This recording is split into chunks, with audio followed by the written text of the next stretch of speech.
All right, we're back after a short hiatus. Yeah, it's only been, a couple days, give or take, right? We did an MCU ranking not too long ago. Yeah. But yeah, here we are at the Regal. 7 films ago? Yeah, we're here at the. It's like fucking 10 films ago, you dick. We're up to date. Shut the fuck up. We're at the Regal Theater, which means this is going to be just a cinematic disaster. We are back. This is, oh boy, Spider-Man. This is honestly one of the more hyped films we've ever really been a part of, dude. And I remember seeing Spider-Man in 2002, Spider-Man 2 in 2004. Beloved films for me. Okay, quick side note, because it's funny as shit. I remember Spider-Man 2 because I saw it with my mom, my stepdad, and I sat right between them and I cock-blocked my stepdad. That poor man. Anyway, speaking of cock-blocking, a lot of fans out here tonight hugging in the parking lot, and Jesus Christ. Why don't we ever hug like that? I don't know. Only a portion of this is being used. Exactly.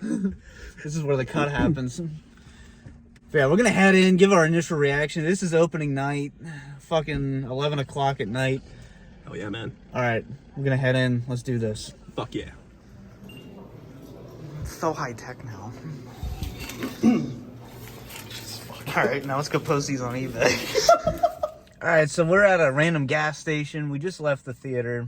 I'll let you start this one off. It's not a good film. It's not. It has moments. The second half is much, much better than the first. The first half, it honestly feels like pulling nails out of my penis. It's a bad time. But it's not a good film. There are moments to it. There's a lot of fan service in there for people. There's a lot of really cool things that happen. But it's heavily flawed. I think we should preface this by saying we're not personally fans already of the Tom Holland films. No, we're not. I have a huge problem with how they portrayed Spider-Man. They don't understand who the character actually is. And there's going to be kind of two groups, and that's why I wanted to say that, because there's going to be the people going into this that are already invested in the Tom Holland story, which we aren't. So we're just looking at this critically, but we're huge Spider-Man fans. We're obviously comic book fans. We grew up with the Sam Raimi films. The 90s animated series. 90s animated series. Which I will say, I think is the definitive non-comic version of Spider-Man. That's just my personal opinion. Yeah, when I think of adaptations, that's the one I go to. Yeah. It's actually a really close adaptation to the comics. Some flaws, some change, but again, it's a really good series. And it's kind of weird because nobody really talks about it anymore. And it doesn't seem like anybody really wants to, promote it. Well, it's never been released on proper season sets and box sets. It's only seen the random VHS volumes and the DVDs. So, yeah. But anyway, we're getting off topic on things we love. They don't love me anymore. Yeah, they don't. Anyways. Wait, are we giving spoilers? We will in the second half of this. We have to. We do have to get into a spoiler talk. We're not going to do that yet, though. So, it has its usual MCU tropes that we obviously have problems with. Tonal reasons, it's... Everything's a goddamn joke. Yeah, everything's a joke. I've said this how many times now? I feel like I repeat myself every time I see an MCU film, but we have to get it out of the way. The unnecessary jokes, the tonal shifts, they don't know how to balance tone in these films. They really don't, and that's a huge problem. And it really shows. You don't see that with the older superhero films. You don't see that going straight from a joke moment to a dramatic moment back to a joking moment. They don't do that, and it's frustrating to see that we've digressed in that way. Which is why I call it a Disney trope at this point, because that's what it is. The Star Wars films had this, so... I don't understand why every film has to do this now. It's a really bad, pattern that's forming, and it's really frustrating. Yeah. So, what can we say non-spoilerish, really? Because I think a film needs to be reviewed with spoilers. So what can we say right off the bat that's not going to spoil anything? It's an MCU film. The budget's there. Cinematography for what it is not bad. Performances aren't bad. William Dafoe is fucking great. Willem Dafoe is, I think I said William. Willem Dafoe. He's not your friend. Yeah, he was not our friend in this. He was our Dafoe. But no, Willem Dafoe's performance is fucking great. Obviously, he's returning as Norman Osborn. Green Goblin. Was in the first, Sam Raimi Spider-Man film. Really good to see him here. He's phenomenal. I liked Alfred Molina's performance. I know you weren't a huge fan of it, but I liked it. I like seeing Doc Ock again. Spider-Man 2 for me is probably my favorite superhero film of all time. I think for me, the problem is those villains. Willem Dafoe, I think he fit in. He made it work. But I feel like Alfred Molina's Doc Ock just doesn't fit in an MCU environment. That's not where his character was built. So it's kind of awkward when you see him cracking jokes and in this MCU world. I just didn't feel like it felt right to me.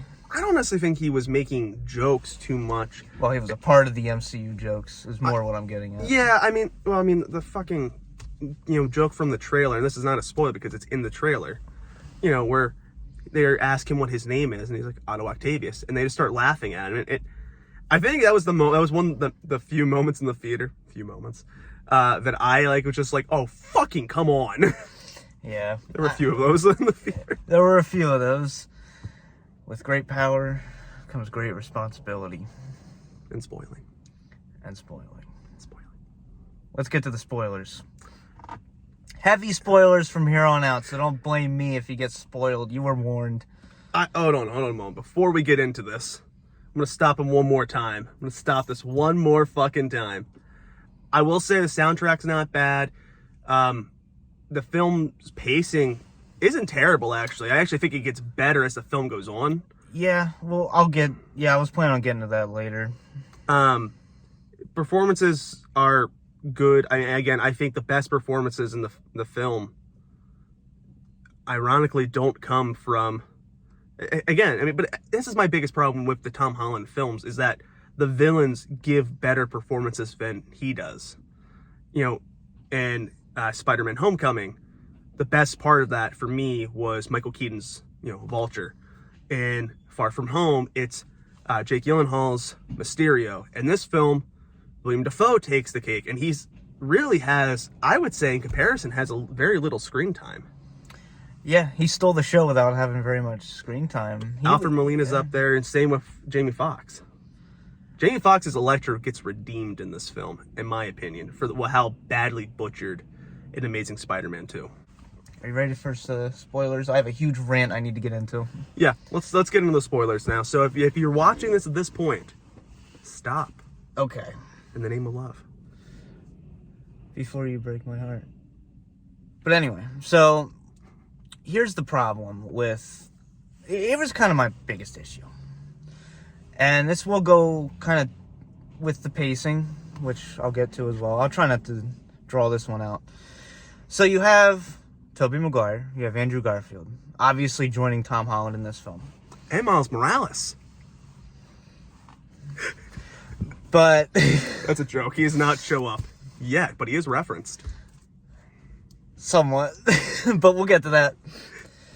So you have this world, this MCU Tom Holland Spider-Man, who obviously people like us, we haven't been a fan of. We don't think it's been developed correctly. It's been a mess. Let's be honest. It's been a wreck. So you have that as the first half. They're juggling that, preconceived storyline that we already had. And then we have, these two other universes jumping in, which are significantly better. And it really shows the flaws of the first half. Usually, you don't know how bad a first half was until after you really think about it for a while. Whereas pretty instantly, I was like, wow, I'm having such a better time here. And that's not just because of nostalgia. No, it wasn't just nostalgia. And I will give one compliment here. I would say this was Tom Holland's best performance. Oh, it definitely is. Yeah. I mean, he finally starts to show growth as Spider-Man and as Peter Parker, which we haven't seen in any of the other MCU films, which is the problem. And look, I fully understand that Tom Holland's playing a younger Spider-Man. He's playing a younger Peter Parker. I get that. But you still have to develop the things that his character has experienced. He should. And I mean, they fucking reference it. In the film, they reference what he's gone through. And he has to develop from that. He has to grow from that.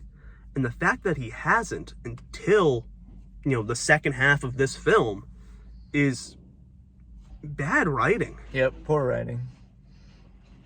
Yeah, you shouldn't have him. I've heard a couple other people talk about this on here, so I'm not going to get into it too much, but basically, for all the shit he's seen, he should be a little more damaged by now. He should be feeling the effects of it. He should be worn down a little bit more. He should be a different person than what we saw in Homecoming and Civil War.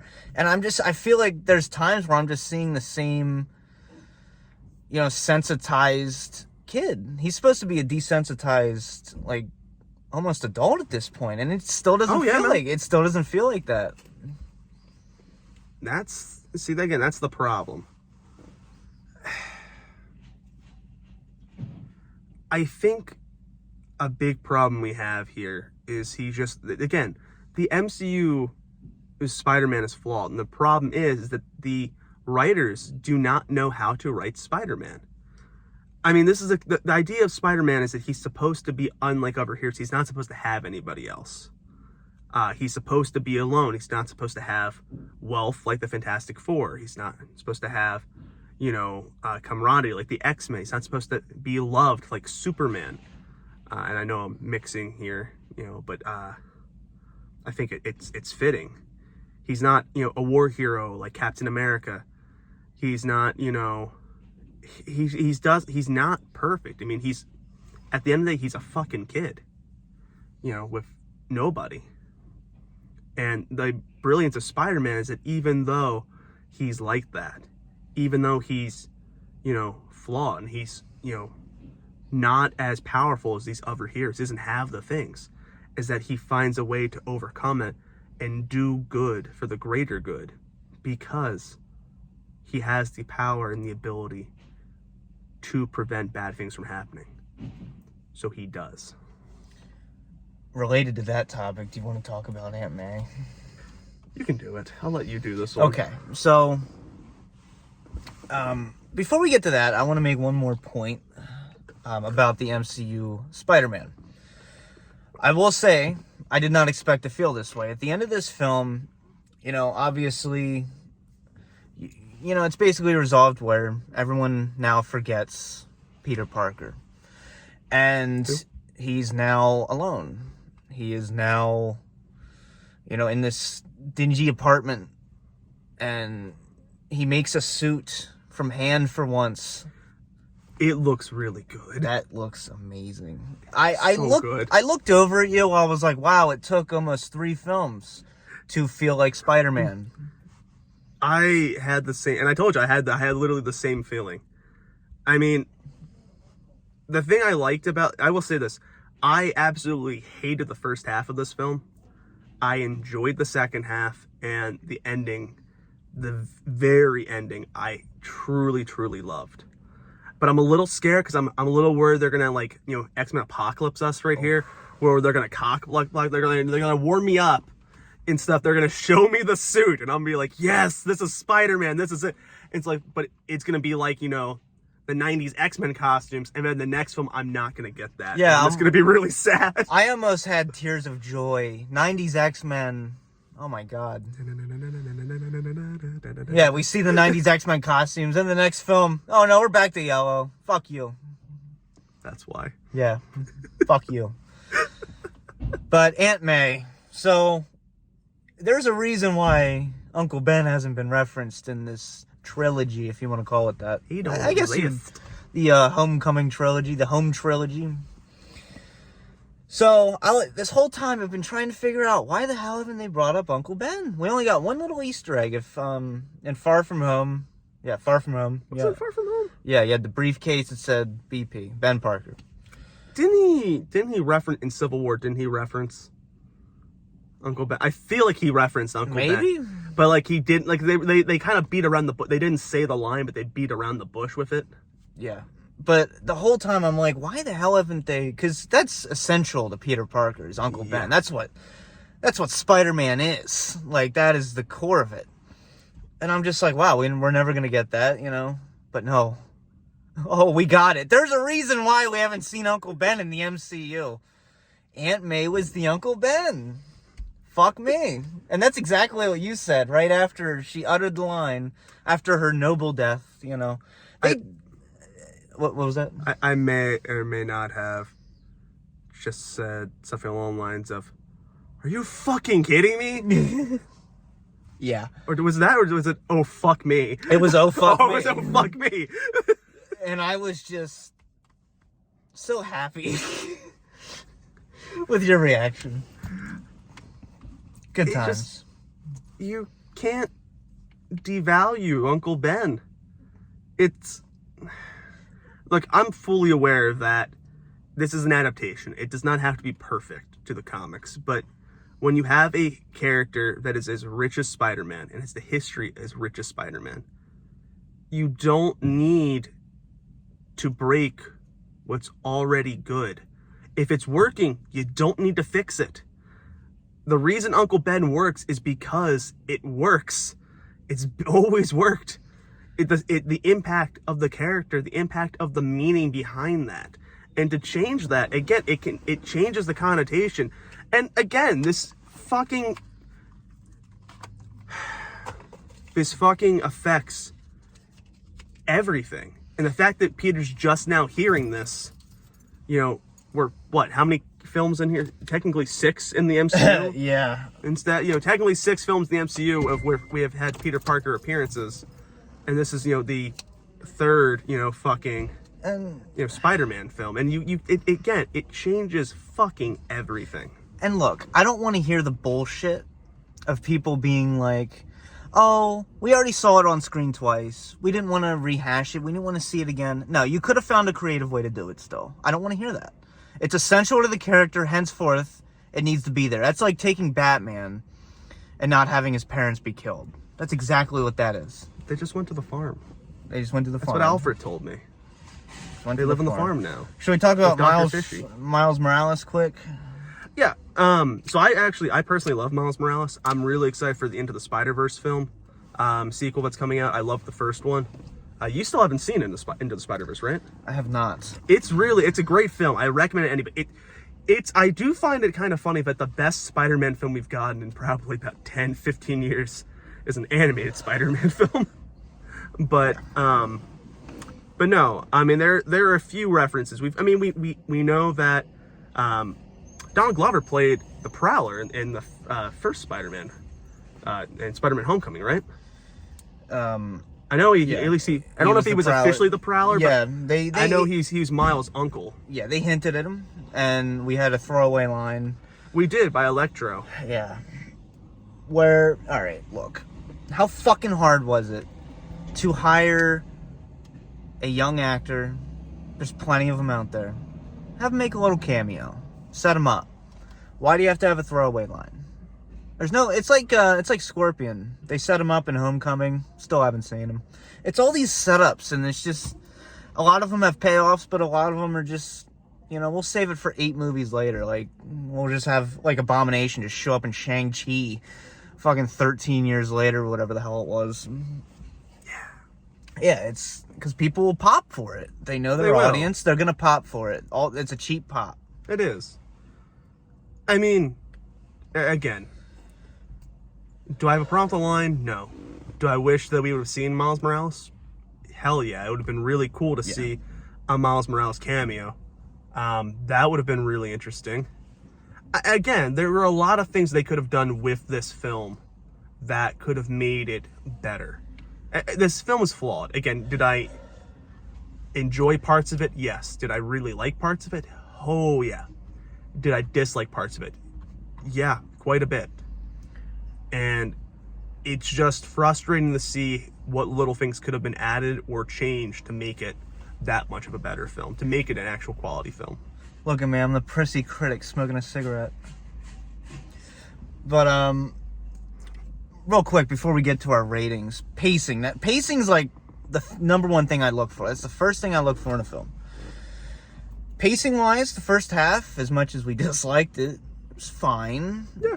You know, it's not like some brilliantly, masterly paced film or anything. But, you know, it did kind of have Spider-Man 3 syndrome, where too much going on, not enough to do. Lizard was horribly underutilized. You know, Sandman, you know, that's fine. Someone's going to have to take a back seat.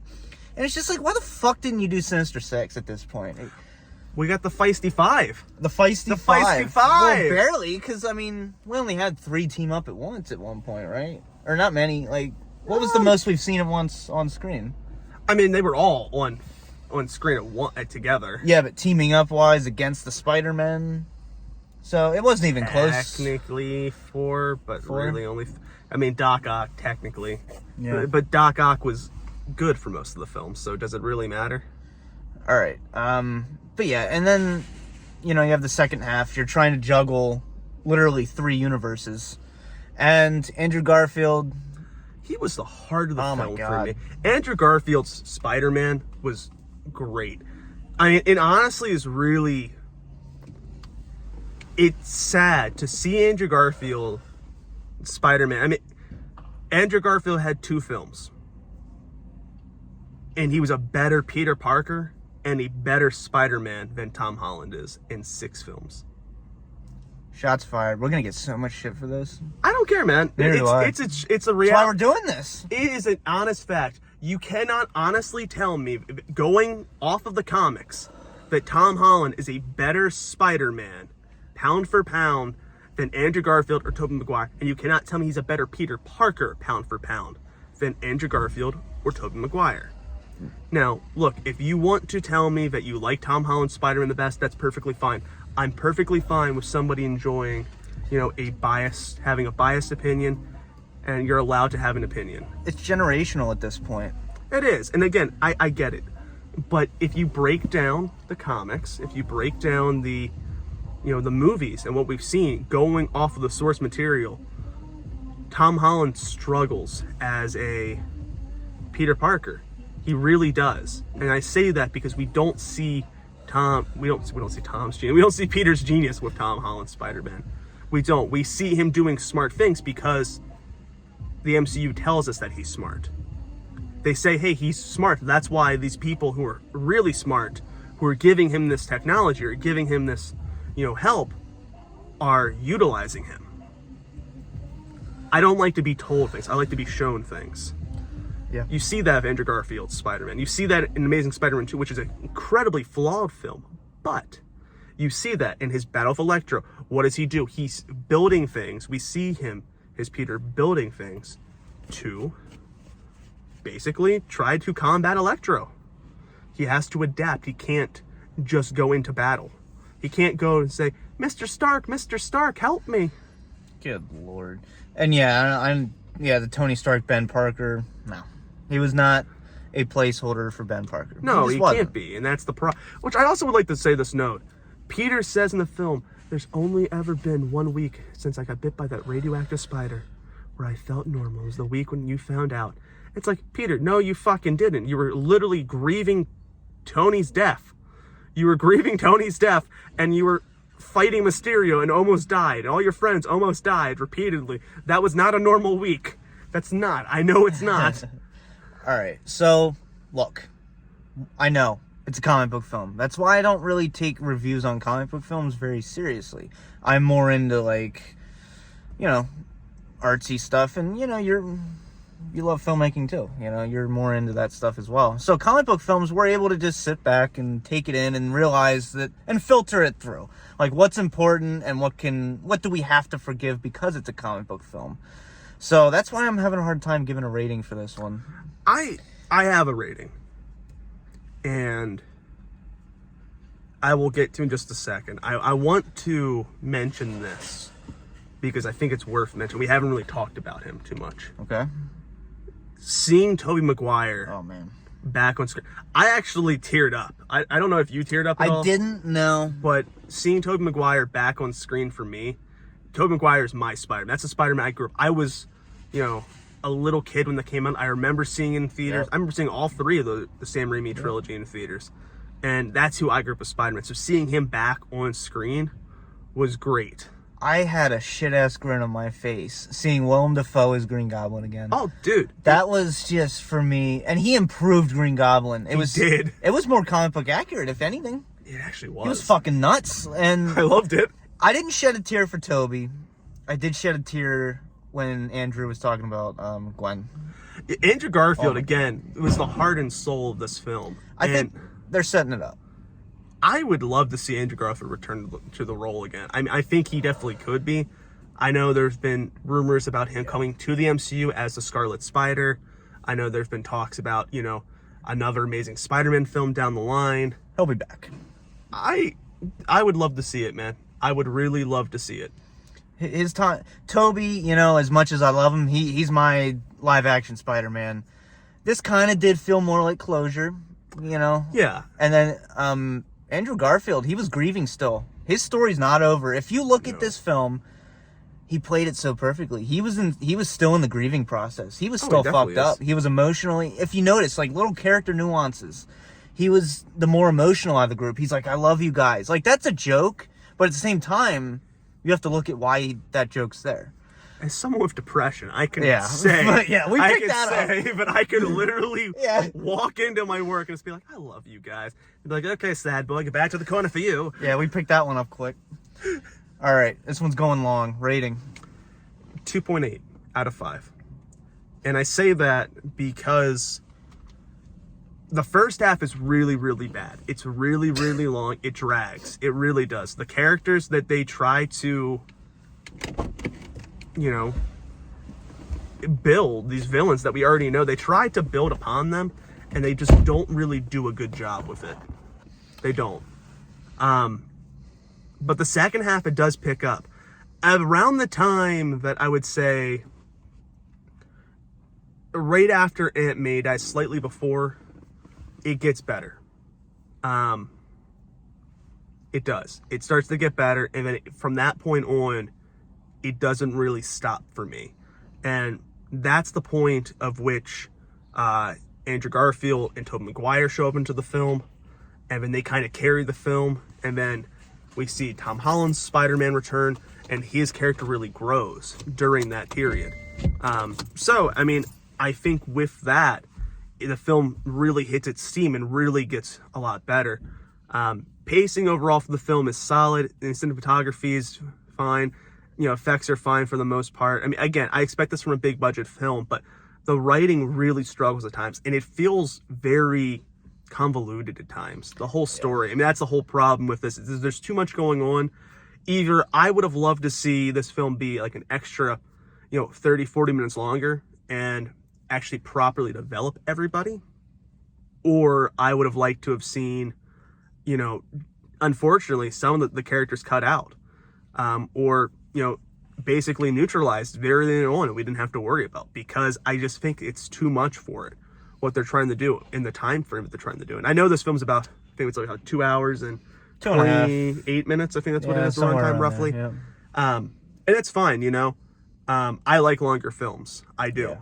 Yeah. So I would have been perfectly fine. I know some people aren't they don't want to sit down and watch a 3 or 4 hour long movie. Well, that's how it is nowadays. But no, I think there is good things in here.